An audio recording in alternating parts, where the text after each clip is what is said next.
बिस्मिल्लाहिर्रहमानिर्रहीम। अस्सलाम वालेकुम।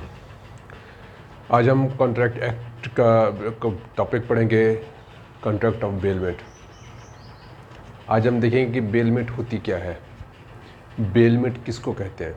जिस तरह के नाम से ज़ाहिर है, बेलमेट ऐसा लग रहा है जैसे बेल या ज़मानत जिस तरह कहते हैं, उसका मतलब ये बेलमेट का मतलब अमानत है, अमानतन कोई चीज़ किसी को देना। अब देखते हैं कि बेलमेट है सेक्शन 148 कि बेलमेट है क्या। 148 क्या कहता है? अब bailment is the delivery of goods.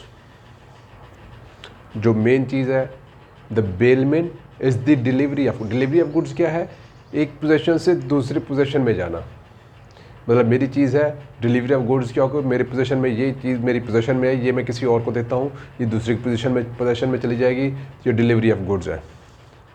Delivery of goods by one person to another for some purpose. अब बेलमेट को पढ़ते हैं तो इसमें पहला क्या है? Delivery of goods. सेकंड क्या है? फॉर सम पर्पस, कि कोई मकसद होगा तो ही डिलीवरी गुड्स हुई है। For some purpose upon a contract that they shall when the purpose is accomplished, कि जब वो पर्पस होगा, जो मकसद होगा, जिस मकसद के लिए दी गई है, जब वो पूरा हो जाए तो फिर क्या होगा? बी रिटर्न और अदरवाइज डिस्पोज ऑफ।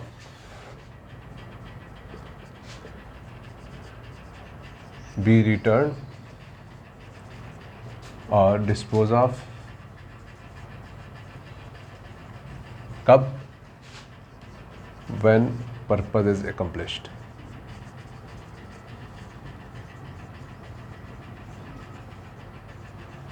क्या होगा? बेलमेट है क्या? डिलीवरी ऑफ गुड्स है किसी ख़ास मकसद के लिए, और जब वो मकसद पूरा हो जाएगा तो उसको रिटर्न किया जाएगा या फिर उसको डिस्पोज ऑफ किया जाएगा।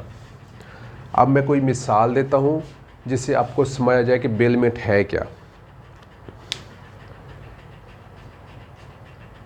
मेरे कपड़े हैं, कपड़े मैंने वॉश करवाने हैं।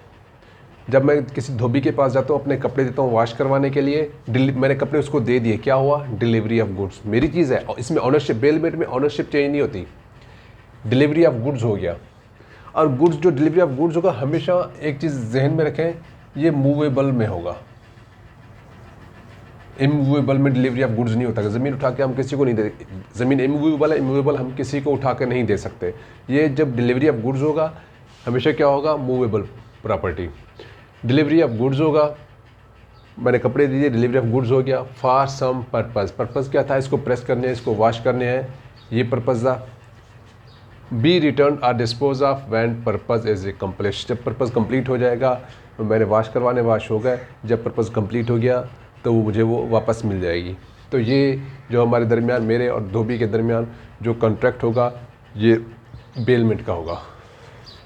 अब इसकी एक और मिसाल देते हैं। मेरा मोबाइल है, मोबाइल मेरा ख़राब हो गया। मोबाइल मेरा ख़राब, मैं जाता हूँ शॉप वाले के पास, उसको कहता है यार इसको बना दो। प्रॉपर्टी मेरी, मोबाइल मेरा, मैंने डिलीवरी ऑफ गुड्स दे दिया, डिलीवरी ऑफ गुड्स उसको दे दिया। फॉर सम पर्पस, पर्पस क्या था? उसको बनवाना है, उसकी कोई चीज़ ख़राब है, उसका आईसी ख़राब है, उसके चार्जिंग नहीं कर रहा है, उसका प्रोटेक्टर लगवाना है, for some specific purpose. Be return, फिर वो मुझे वापस भी करेगा, क्योंकि इसमें ऑनरशिप चेंज नहीं हुई, सिर्फ पोजेशन चेंज हुई है। बी रिटर्न और dispose of when purpose is complete, जब पर्पस कंप्लीट हो जाएगा तो वो उसको वापस कर देगा। ये होता है बेल में। ये है सेक्शन 148।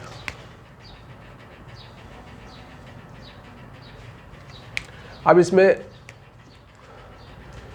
दो पार्टीज़ होती हैं। हमने जब कॉन्ट्रैक्ट हमने पढ़ा था, शुरू से जो हम कॉन्ट्रैक्ट पढ़ रहे हैं, उसमें दो पार्टीज़ होती हैं, और बेलमेट में दो पार्टीज़ होंगी। एक होगा बेलर और दूसरा कौन होता है? बेली। और जो डिलीवरी करते हैं, जो पोजेशन देते हैं, डिलीवरी ऑफ गुड्स होता है, उसको कहते हैं गुड्स बेल्ड। अब इसको देखते हैं, बेलर क्या है और बेली क्या है। मैंने कहा मेरा मोबाइल ख़राब हो जाता है, मैं मोबाइल देता हूँ बनवाने के लिए, तो मैं कौन हो गया? जो डिलीवरी करने वाला है, जो देने वाला है, डिलीवरी देने वाला, वो कौन हो गया? बेलर। इसमें मैं कौन हो गया? बेलर, क्योंकि मेरा मोबाइल ख़राब है, मोबाइल का पोजेशन देता हूँ। तो जिसको मैं देता हूँ, जो शॉप वाला है, जो मोबाइल शॉप वाला है, उसको कहते हैं बेली। मैं बेलर हो गया, वो बेली हो गया। फिर गुड्स बेलमेंट बेल्ड, जो मैं उसको कपड़े देता हूँ वॉश करने के लिए, उसको मोबाइल देता हूँ रिपेयर करने के लिए, तो उसको कहते हैं गुड्स बेल्ड।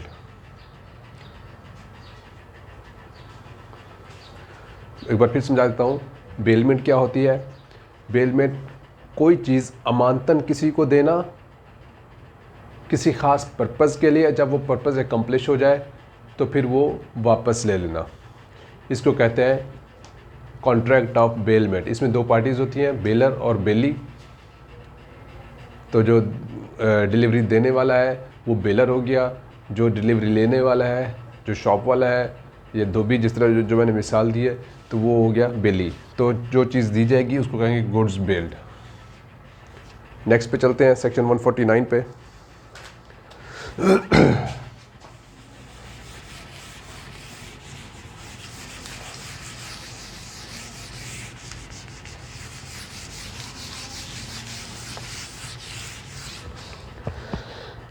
सेक्शन 149 है, delivery to bailee how made. The delivery to the bailey may be made by doing anything which has the effect of putting the goods in the possession of the intended bailey or of any person authorized to hold them on his behalf। कि जो बेली होगा उसको delivery कैसे दी जाती है। हमने पहला इसमें पढ़ा क्या एसेंशियल कि डिलीवरी ऑफ गुड्स। तो डिलीवरी ऑफ गुड्स होगी कैसे। सेक्शन 149 क्या कहता है, delivery of goods how made, कि डिलीवरी ऑफ गुड्स कैसे होगी, कौन करेगा, कैसे होगी। पोजेशन चेंज होना है। अब पोजेशन दो किस्म का होता है, एक होता है फिजिकली, एक होता है सिंबॉलिक। तो सेक्शन 149 कहता है the delivery to the bailee may be made by doing anything, कुछ करने से, कुछ भी करने से, बाय डूइंग एनीथिंग, उसको पोजेशन चेंज हो जाता है, सिंबॉलिक हो जाए। ठीक है। अच्छा, बिल फर्स्ट, मेरा मोबाइल है वो किसी के पास रखा हुआ है, फिर मैं उसको कहता हूँ यार ये आपके पास जो मोबाइल रखा हुआ ना उसमें थोड़ा फॉल्ट था, ये ना फला बंदे के पास चले जाओ, फला शॉप वाले के पास चले जाओ, इसको बना लो। हमारा जो है कॉन्ट्रैक्ट ऑफ बेलमेंट, पहले वो कॉन्ट्रैक्ट ऑफ बेलमेंट नहीं था। अभी यहाँ पे फिजिकली पोजेशन चेंज नहीं था, पोजेशन तो पहले उसके पास था। समझ आ रही है। मैं हूँ ए, आपको इधर मिसाल देता हूँ, ए बी। अब इसका मोबाइल ऑलरेडी इसके पास था, उसको इस्तेमाल करने के लिए या किसी भी उसके पास था, उसकी इसकी पोजीशन में था। अब एक किसी भी टाइम कहता है यार आपके पास जो मोबाइल है, ये जो सी है, ये शॉप वाला, इसके पास चले जाओ, इससे बनवा लो। तो हमारे दरमियान कॉन्ट्रैक्ट ऑफ बेलमेंट होगा। अब यहाँ पे पोजीशन फिजिकली उस वक्त नहीं हुआ, लेकिन पोजीशन ऑलरेडी उसके पास था, लेकिन जब उसने कहा कि आप उसके पास ले जाओ, तो फिर वहाँ पे क्या हो गया, इनके दरमियान कॉन्ट्रैक्ट ऑफ बेलमेंट हो गया। ठीक है। अब हम देखते हैं duties and liabilities of bailor and Bailey.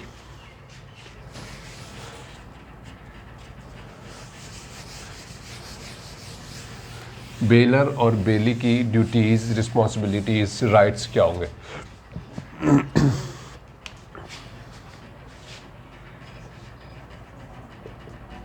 Duties,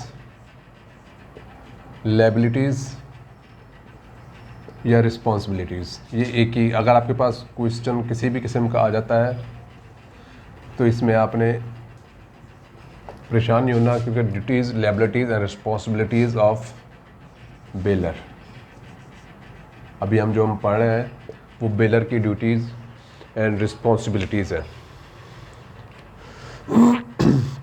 जहाँ पे हमारे पास पार्टीज़ कौन कौन सी हैं, बेलर और बेली। एक चीज़ आपने हमेशा याद रखनी है, जब बेलर की ड्यूटीज़ होगी, ये जो ड्यूटीज़ अभी हम पढ़ रहे हैं, यहाँ पे सेम ऐसे ही होगा जैसे ये राइट्स ऑफ बेली हो। जब आप ड्यूटीज़ ऑफ बेलर पढ़ेंगे तो वहाँ पे अगर आपके पास कुछ आता है राइट्स ऑफ बेली, तो फिर भी आपने ड्यूटीज़, लायबिलिटी, रिस्पॉन्सिबिलिटी या कुछ भी ऑफ बेलर जो होगा वो सेम होगा। जहाँ पे duties and liabilities of belly होगा वहाँ पे राइट्स ऑफ बेलर होंगे। जब एक की राइट्स होते हैं दूसरे की ड्यूटीज़ होती हैं। अब इसमें सेक्शन है 150,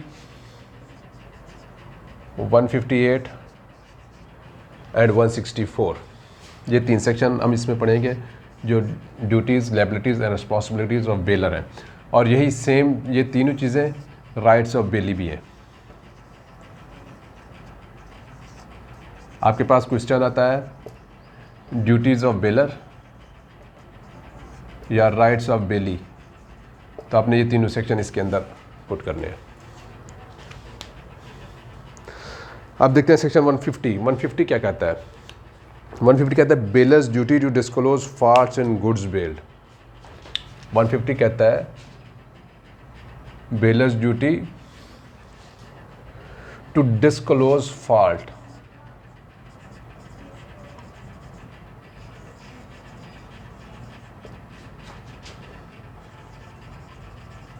गुड्स बेल्ड। 150 कहता है डिस्क्लोज फॉल्ट गुड्स बेल्ड। ये पॉइंटर ख़त्म हो गया, ये मैं ले आऊँ, होल्ड कीजिएगा जी। Section 150 disclose fault goods bailed. हमने पढ़ा क्या, गुड्स बेल्ड क्या होती है? वो गुड्स जो डिलीवर की जाए, बेलमेंट में जो डिलीवर की जाए वो होंगी गुड्स बेल्ड। तो सेक्शन 150 कहता है ये कि बेलर की ये ड्यूटी है, हम ड्यूटीज़ ऑफ बेलर पढ़ रहे हैं, बेलर की ये ड्यूटी है जो भी वो गुड्स बेल्ड कर रहा है, जो भी वो गुड्स दे रहा है, उसमें अगर कोई फॉल्ट है तो वो बताएगा कि इसमें ये फॉल्ट है, इसमें ये फॉल्ट है, इसमें ये फॉल्ट है। हमने जिस तरह बेलमेंट की एग्जांपल्स पढ़ी, एक एग्जांपल आपको देता हूँ, फिर उसको हिसाब से फिर उसको चलते हैं 150 में। बेलमेंट कि मैंने मोबाइल की मिसाल दी या कपड़ों की मिसाल दी, या कोई बंदा मुझसे गाड़ी लेता है रेंट पे, या वो आप आगे आप फिर समझाऊंगा कि उसमें फ़र्क क्या है पैसों के साथ और बगैर पैसों के साथ। कोई बंदा गाड़ी लेता है कि मैंने रहीमर खां जाना है, मैंने फ़लाँ जगह जाना है, फ़लाँ जगह जाना है, मेरे से गाड़ी लेके चला जाता है। तो मेरी ड्यूटी वहाँ पे क्या होगी? हमारे दरमियान कॉन्ट्रैक्ट ऑफ बेलमेंट, पोजीशन मेरी, मैंने उसको गाड़ी दे दी, ये गाड़ी ले जाओ, गाड़ी वो ले गया, ठीक है, पोजीशन में मैंने दे दी, लेकिन ऑनरशिप मेरी है। वो किसी ख़ास मकसद के लिए लेके जा रहा है, कहीं जाना है उसको, फिर वापस आके वो मुझे देगा, हमारे दरमियान बेलमेंट हो गया। तो उस मेरा फ़र्ज़ वहाँ पे क्या बनता है? Disclose fault on goods bailed, कि जो मैंने गाड़ी उसको दी है उसमें कोई भी फॉल्ट है तो मेरी ड्यूटी है कि मैं उसको बताऊँ कि भाई ये गाड़ी लेके जा रहे हो तो रात को इसकी लाइट नहीं जलती, इसकी लाइट मध्यम है, या इसकी ब्रेकें ख़राब हैं, या इसमें जो भी फॉल्ट है वो मैं उसको बताऊंगा। मैं कोई प्रोडक्ट देता हूँ किसी गुड्स वाले को कि आपने ये गुड्स कराची लेके जानी है, हमारे दरमियान कॉन्ट्रैक्ट ऑफ बेलमेंट हो गया कि ये भी आपको मैंने दे दिया, ये आपने कराची फ़लाँ जगह पे आपने पहुँचानी है, ठीक है। अब बेलफर्ज उसमें कोई ख़तरनाक इस तरह का केमिकल है कि वो धक्कों से वो उसकी पैकिंग ख़राब हो जाती है, वो फट जाता है, या कोई इस तरह कोई, तो मुझे चाहिए कि उसको जो भी ख़तरा होगा उसको आगाह करूँगा, कोई फॉल्ट होगा उसमें वो मैं उसको बताऊँगा कि आपने इस तरह करना है, इस तरह करना है, इस तरह करना है, ज़्यादा धक्के नहीं देने, इसको इस तरह का आपने रखना है। जो भी उसमें प्रॉब्लम्स होंगी, जो भी उसमें फॉल्ट्स होंगे वो मुझे बताने पड़ेंगे, ये बेलर की ड्यूटी है, ठीक है। अब सेक्शन पढ़ते हैं, section 158।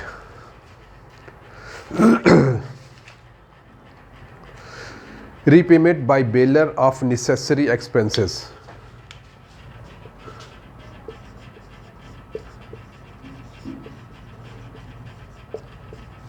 Repayment of bailor necessary expenses. अब यहाँ पे एक बात है कि नेसेसरी एक्सपेंसेस कि जो भी ज़रूरी खर्चाजात होंगे उसको वो जो है वो बेलर जो होगा वो अदा करेगा। मैंने आपको एक मिसाल दी, मैंने गुड्स वाले को कोई प्रोडक्ट दिए कि आपने ये डिलीवर करने हैं कराची जाके, लाहौर जाके आपने ये डिलीवर करने हैं, या कराची जाके वो कराची जा रहा है, रास्ते में कुछ ऐसा मसला हो गया कि उसका जाना उस तरफ से मुमकिन नहीं है, या फिर वहाँ पे रोड जाम हो गई और मेरा जो प्रोडक्ट है वो 2 से 3 दिन में वो ख़राब हो जाना है। तो वो क्या करेगा? कोई लंबा रास्ता इख्तियार करता है, डबल रास्ता हो गया, या कोई ऐसा रास्ता जहाँ पे उसका ख़र्चा ज़्यादा हो जाता है, उसका डीजल ज़्यादा लग जाता है। तो फिर उसने ये किया क्यों कि मेरी जो गुड्स बेल्ड है उनको प्रोटेक्ट करने के लिए, उनको बचाने के लिए। तो फिर क्या मेरी ड्यूटी क्या होगी कि मैं उसको बेलर को जो नेसेसरी एक्सपेंसेस होंगे वो मैं उसको पे करूँगा। भैया आप सीधा जा रहे थे, आपका खर्चा होना था 10,000, आप यहाँ से गए आपका खर्चा हो गया 20,000, तो जो एक्स्ट्रा नेसेसरी एक्सपेंसेस हैं वो मुझे पे करने होंगे।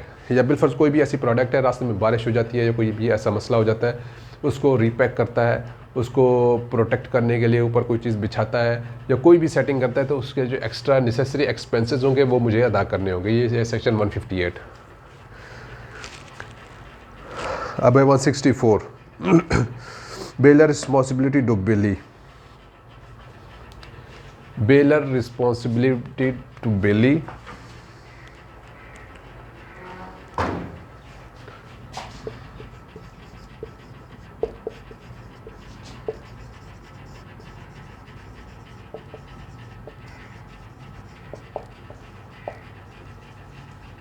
बेलर रिस्पॉन्सिबिलिटी टू बेली कि बेलर की रिस्पॉन्सिबिलिटी क्या होगी बेली के। 164 ये कहता है the bailor is responsible to the bailee for any loss which the bailee may sustain by reason that the bailor was not entitled to make the bailment or to receive back the goods or to give direction respecting them. Section 164 ये कहता है,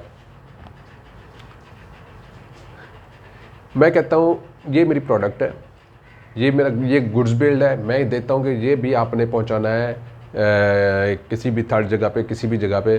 मैं कहता हूँ इसको कराची आपने पहुँचाना है, इस प्रोडक्ट को, ये मैंने दे दिया। अब यहाँ पे मसला क्या है, 164 क्या कहता है कि असल में ये चीज़ मेरी मलकियत ही नहीं है, ये चीज़ मेरी मलकियत ही नहीं है, फिर भी मैंने दे दिया कि भाई बेलमेंट है हमारी और आपने इसको कराची पहुंचाना है। रास्ते में भी वो जा रहा है, रास्ते में जो इसका असल मालिक है वो मिल गया, भाई ये चीज़ तो मेरी है, तो उसको पकड़ लिया, उसका लॉस हो गया, उसके खिलाफ FIR हो गई। तो फिर 164 क्या कहता है कि बेली की कोई भी लॉस होगा वो कौन पे करेगा, बेलर। कब, जब वो इंटाइटल नहीं हो कोई बेलमेंट करने के लिए, वो इंटाइटल ही नहीं है, वो कानूनी हक ही नहीं रखता कि कोई भी गुड्स बेल्ड जो उसकी मलकियत नहीं है, मैं तो बेलमेंट उसकी करूँगा जिसके मैं मालिक हूँ, जिसका मैं मालिक ही नहीं हूँ मैं उसकी बेलमेंट कर ही नहीं सकता। तो कोई भी ऐसा प्रोडक्ट, कोई भी ऐसी चीज़ गुड्स बेल जो मेरी मलकियत में भी नहीं है, अगर मैं उसको बेलमेंट करता हूँ और बेलमेंट की वजह से बेली को कोई नुकसान होता है तो उसका रिस्पॉन्सिबल बेलर होता है, मतलब मैं हूँगा। ये आ गया हमारे duties and responsibilities of baler, और जहाँ पे duties and responsibilities of baler होंगे वहाँ पे राइट्स ऑफ बेली होंगी। अब हम पढ़ते हैं duties and responsibilities of belly. जहाँ पे duties and responsibilities of belly होंगे तो वहाँ पे राइट्स ऑफ बेलर होंगे।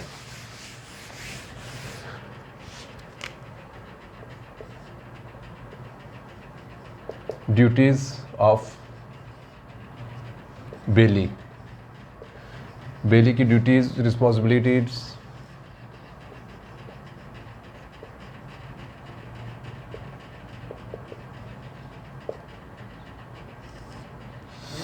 Duties responsibility liabilities. जहाँ पे ये होगा तो फिर वहाँ पे राइट्स ऑफ बेलर होगा।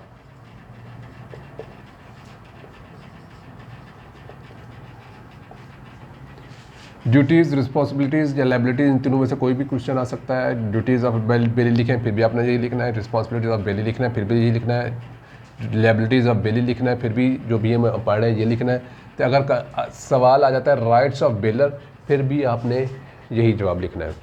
अब इसमें सेक्शंस कौन कौन से हैं, ड्यूटीज़ में सेक्शंस देखते हैं, सेक्शन कौन कौन से हैं।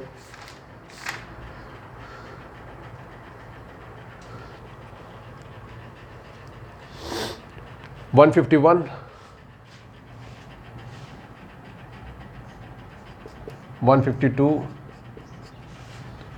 154, 155, 156, 157, 160, 161 and 163। 151, 152, 154, 155, 156, 157, 160, 160, 163 ये ड्यूटीज़ ऑफ बेली या राइट्स ऑफ बेलर होंगे। अब इसमें देखते हैं कि 151 से हम स्टार्ट कर रहे हैं कि 151 क्या कहता है, कौन सी लायबिलिटीज़ हैं।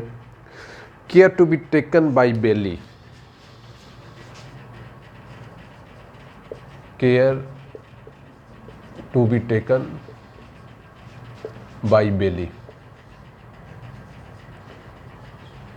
बेली की पहली ड्यूटी क्या है कि जो गुड्स बेल्ड होंगी उसकी केयर ऐसे करेगा जैसे वो उसकी अपनी प्रॉपर्टी है। मैंने मोबाइल दिया बेलमेंट के लिए, भाई ये मोबाइल है, ये आपने फलानी जगह पे आपने दे देना है। तो वो जा रहा होता है तो रास्ते में उसको डकैती पड़ती है या कुछ भी पड़ता है, तो मैंने कहा मोबाइल होगा, तो वो तो छीन गया, वो तो बंदा आया था, उसने डकैती की, मुझसे वो मोबाइल छीन के चला गया। अच्छा जी, थोड़ी बाद उसने अपना मोबाइल निकाला और बात करना शुरू कर दी। ओ भाई, अगर उसने डकैती की है, आपसे मोबाइल छीना, दोनों क्यों नहीं छीने? इसका मतलब ये है कि आपने अपने मोबाइल की हिफाजत अच्छे तरीके से की, मेरी जो मोबाइल है उसकी हिफाजत नहीं की। तो क्या उसकी आपने केयर अच्छे तरीके से नहीं की? तो बेली की पहली ड्यूटी क्या है कि उसको जो गुड्स बेल दी जाए उसकी केयर ऐसे करे जैसे उसकी अपनी चीज़ है। 151 कहता है, In all cases of bailment, the bailee is bound to take as much care of the goods bailed to him as a man of ordinary prudence would under similar circumstances take his own goods of the same bulk, quality and value as the goods bailed.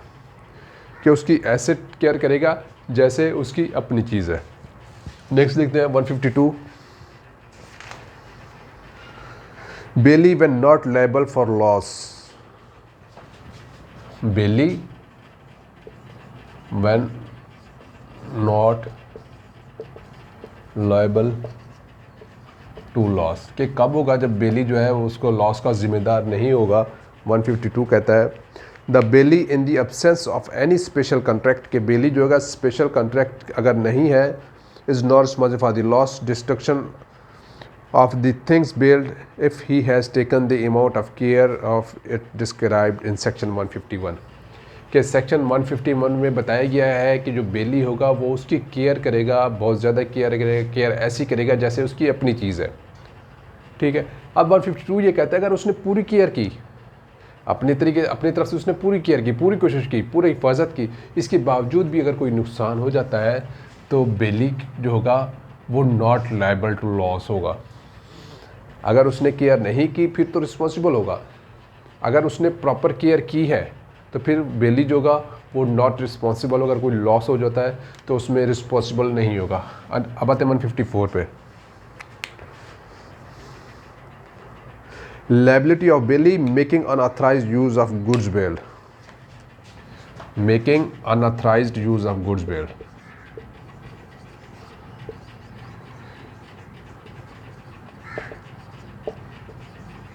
Use of goods bailed, कि जो बेली है वो unauthorised है goods बेल्ड को use करने के लिए, तो फिर वहाँ पे सिचुएशन क्या होगी। मैंने कहा मुझे गाड़ी की ज़रूरत है, मैं अपने दोस्त के पास जाता हूँ, मुझे गाड़ी की ज़रूरत, मुझे गाड़ी दे दो। उसने मुझे गाड़ी दी, हमारे दरमियान बेलमेंट हो गया, ऑनरशिप उसकी, पोजीशन मुझे चेंज हो गया, चाबी दे दी, सिंबॉलिक पोजीशन मुझे मिल गया। तो फिर मुझे क्या किसके लिए, मुझे कोई ख़ास मकसद के लिए जाना है, मेरा पेपर है, मेरा टेस्ट है, मैंने फलां जगह जाना है, मुझे किसी शादी पे जाना है, एक ख़ास मकसद के लिए। और जब मकसद वो पूरा हो जाएगा, जब मैं शादी से आ जाऊँगा, जो टेस्ट है वहाँ से आ जाऊँगा, फिर मैंने उसको वो जो गुड्स बेल्ड है, वो जो गाड़ी है उसको मैंने वापस करनी है। हमारे दरमियान बेलमेंट हो गया। ठीक है। अब मुझे वो कहता है कि ये गाड़ी आप लेके जा रही है सिर्फ आपके इस्तेमाल के लिए है। ठीक है। गाड़ी में लेके आ गया, मैं शादी पे गया, तो वहाँ पे कोई बंदा कहता है मुझे गाड़ी दो, मैंने फलां जगह भी जाना है, कुछ चीज़ लेनी है, मैंने उसको गाड़ी देती हूँ, वहाँ पे उसका कोई लॉस हो गया, कोई डैमेज हो गया, तो उसका रिस्पॉन्सिबल कौन होगा? जो बेली होगा वो रिस्पॉन्स, क्योंकि उसने ऑथराइज़ किया है कि सिर्फ आपने इस्तेमाल करनी है और किसी को नहीं देनी। तो अगर कोई अनऑथराइज उसको इस्तेमाल करता है तो उसका जो लॉस होगा वो पे करना पड़ेगा।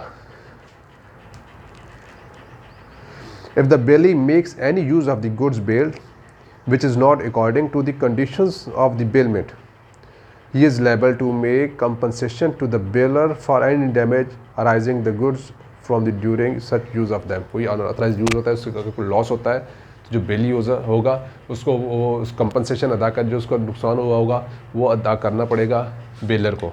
अब आते हैं सेक्शन 155 पे। Effect of mixture with bailor's consent of his goods with bailee. Effect of mixture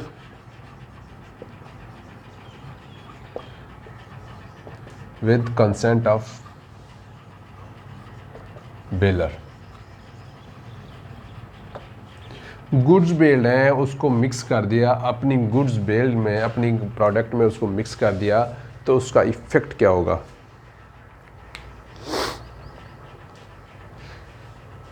मेरे पास कोई प्रोडक्ट है, कोई मैं बेलमेंट के लिए किसी को दे देता हूँ, या जिस तरह मैंने क्लास में भी मिसाल दी थी, आजकल गंदम का सीज़न है, तो गंदम हुई तो मेरे पास रखने के लिए जगह नहीं थे, मैंने किसी को दे दी, आपने ये इस गंदम को रख दे, तो उसने जो बेली, मैं बेलर हो गया, वो बेली ने मेरी गंदम अपनी गंदम मिक्स कर दी with the consent of bailor. Bailor की मेरी मर्जी में, मुझे कहता है कि मैं इसमें मैंने कहा मिक्स कर दो, तो मिक्स कर दी, तो उससे जो भी प्रॉफिट होगा वो सेक्शन 155 कहता है, जो भी हमारे दरमियान जो भी कंडीशन होगी उसके मुताबिक हम तय करेंगे। अब आगे सूरत हाल कुछ चेंज हो रही है। 156 कहता है effect of mixture without bailor's consent. Effect of mixture without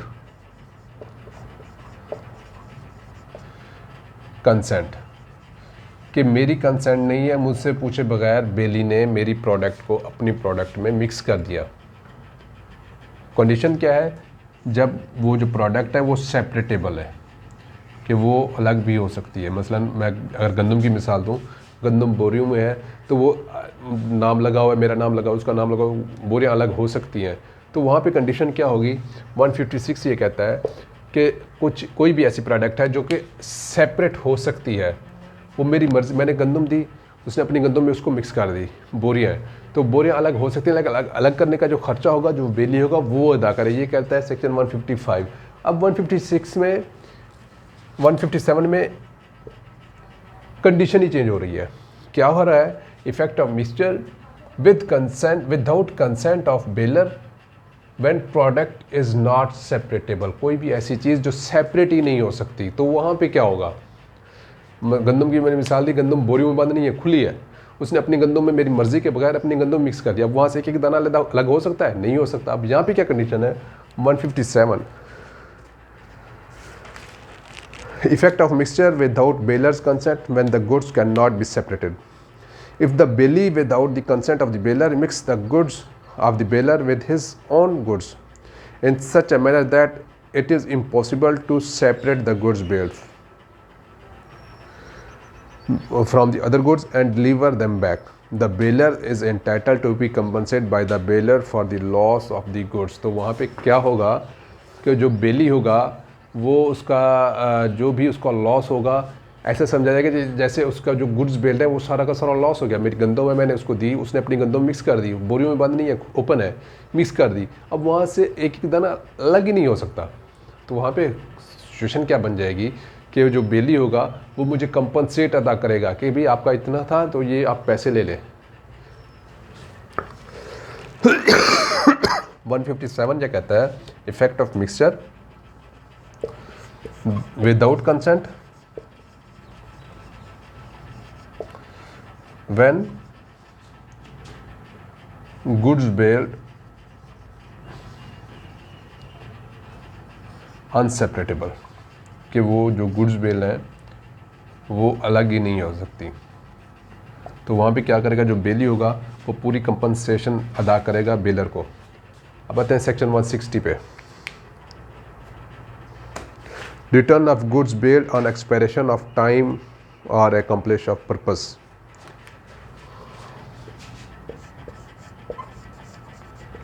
Return of goods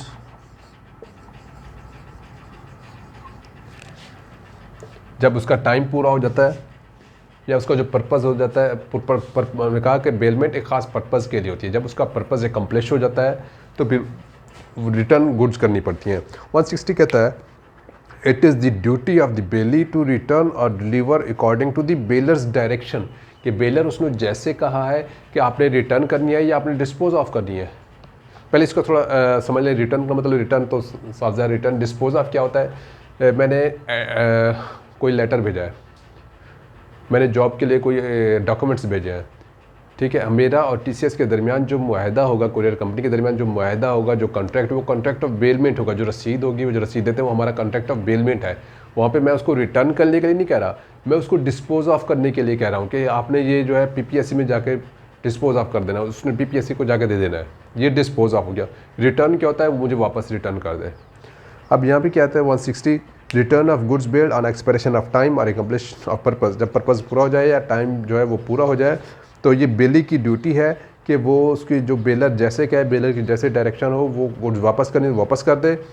अगर उसको डिस्पोज ऑफ करनी है तो डिस्पोज ऑफ कर दे। कब करेगा? जब उसका पर्पस एकम्प्लिश हो जाएगा।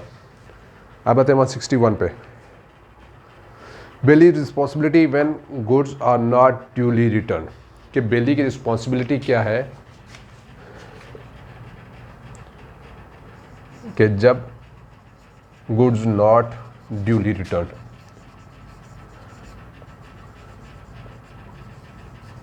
वन सिक्सटी वन क्या कहता है? If by the default of the bailee the goods are not return delivered or tendered at the proper time. कि जो बेली फॉल्ट कर जाता है, वो प्रॉपर टाइम के ऊपर जो गुड्स बेल्ड हैं वो वापस नहीं करता, he is responsible to the bailor for any loss destruction. तो फिर क्या होगा? तो बेलर का कोई भी अगर नुकसान होता है तो वो जो बेली होगा वो रिस्पॉन्सिबल होगा। बेली एक ख़ास टाइम के लिए लेता है, एक ख़ास पर्पज़ के लिए लेता है कि भाई जब पर्पज़ कंप्लीट हो जाएगा आपको वापस कर दो। मुझे बंदा गाड़ी ले गया, मुझे कहता है शाम तक मैं आ जाऊँगा, मुझे जाना है सिंध जाना है, शाम को वापस आ जाऊँगा। मैंने कहा ठीक है, मैंने उसको गाड़ी दे दी। अब शाम को वापस नहीं आता, टाइम पूरा हो गया, उसका पर्पज़ भी एकम्प्लिश हो गया, वापस भी आ गया, लेकिन मुझे गाड़ी नहीं देता, दूसरे दिन जाके देता है। तो उसमें जो भी मेरा लॉस, अब मुझे जाना था भावलपुर रात में, तो मुझे टैक्सी की गाड़ी टैक्सी करानी पड़ी, तो टैक्सी का जो किराया होगा, वो जो मेरा बेली होगा वो मुझे अदा करेगा, क्योंकि उसमें जो भी लॉस होगा तो वो क्या करेगा? वो बेली अदा करेगा। उसने मुझे कहा शाम को मैं आ जाऊँगा, शाम को मुझे भावलपुर जाना था, मैंने उस हिसाब से सेटिंग कर ली, मैं शाम को 7 बजे आ जाएगा, मैं 7:30 8 बजे यहाँ से निकल जाऊँगा। वो आ गया, उसका पर्पज़ एकम्प्लिश हो गया, टाइम पूरा हो गया, लेकिन उसने मुझे गुड्स बेल्ड वापस नहीं की। तो उसमें मेरा लॉस क्या हुआ? मुझे टैक्सी लेके जाना पड़ा या किसी और से गाड़ी लेके जानी पड़ी, तो उसका जो लॉस होगा वो बेली अदा करेगा। अब लास्ट इसमें रह गया 163, बेलर इंटाइटल टू इंक्रीज और प्रॉफिट फ्रॉम गुड्स बेल्ड।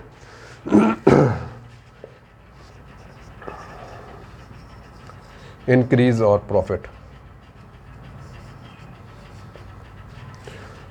कोई भी प्रोडक्ट होती है वो इंक्रीज हो जाती है, उसमें प्रॉफिट बढ़ जाता है, तो फिर जो बेली होगा वो रिस्पॉन्सिबल होगा कि वो जो प्रॉफिट है, वो जो उसका प्रोडक्ट जो है, मतलब मैंने गंदम रखी है, उसके पास रखी, आज का रेट है 2000, तो 6 महीने के बाद उसका रेट जब चला जाता है 3000। मुझे कहते हैं आपने मुझे 2000 के हिसाब से दी थी, मैंने आपको 2000 के हिसाब से, आपको ऊपर जो प्रॉफिट है वो मेरा है। इस तरह नहीं होगा, जो भी प्रॉफिट होगा, जो भी इंक्रीज़ होगा, वो बेलर का होगा। एक बंदे ने गाय दे दी बेलमेंट के ऊपर कि आपने ये गाय है, आपने ये फ़लाँ जगह पे आपने जाके पहुंचा देनी है, 7 का बाद आपने लेके जानी है, 7 का बाद आपने जाके पहुंचा देनी है। तो रास्ते में क्या हुआ कि गाय ने बच्चा दिया। अब वो वहाँ पे जाएगा, नहीं उसने भी जो सिर्फ गाय दी थी, ये बच्चा आपका नहीं है, ये मेरा है। इस तरह नहीं होगा। जो उसमें जो इंक्रीज़ होगा, जो प्रॉफिट होगा, तो वो जो बेलर होगा वो उसका होगा, इसका नहीं होगा कि जो बेली है जो लेके जा रहा है उसका वो नहीं होगा। उम्मीद है आपको समझ आ गया होगा बेलमेंट क्या है, जिसमें हमने आज पढ़ा बेलमेंट, फिर हमने पढ़ा कि ड्यूटीज़ एंड रिस्पॉन्सिबिलिटी क्या है बेलर की, उसके बाद duties and responsibility of belly की। जो चीज़ सबसे इम्पॉर्टेंट है आपके लिए याद रखने के लिए वो ये है कि आपके पास जो हमने पढ़ा ड्यूटीज़ ऑफ बेलर, वह राइट्स ऑफ बेली है। जब हमने ड्यूटीज़ ऑफ बेलर पढ़ा वहाँ पे राइट्स ऑफ बेली है, जहाँ पे हमने पढ़ा ड्यूटीज़ ऑफ बेली वो राइट्स ऑफ बेलर है। ठीक है, अब नेक्स्ट टॉपिक के लिए हमारा होगा प्लेज, कॉन्ट्रैक्ट ऑफ प्लेज। तो कॉन्ट्रैक्ट ऑफ प्लेज इंशाल्लाह फिर नेक्स्ट लेक्चर में इंशाल्लाह मुलाकात होगी। फिर कोई प्रॉब्लम हो तो, क्योंकि आपके पेपर भी नज़दीक आ रहे हैं, पेपर आने वाले हैं, तो कोई भी प्रॉब्लम तो आप फिर मुझे बता दें। कोई चीज़ समझ ना आई हो तो आप कमेंट्स में भी बता सकते हैं, मुझे इनबॉक्स भी कर सकते हैं। ठीक है, थैंक यू, अल्लाह हाफ़िज़।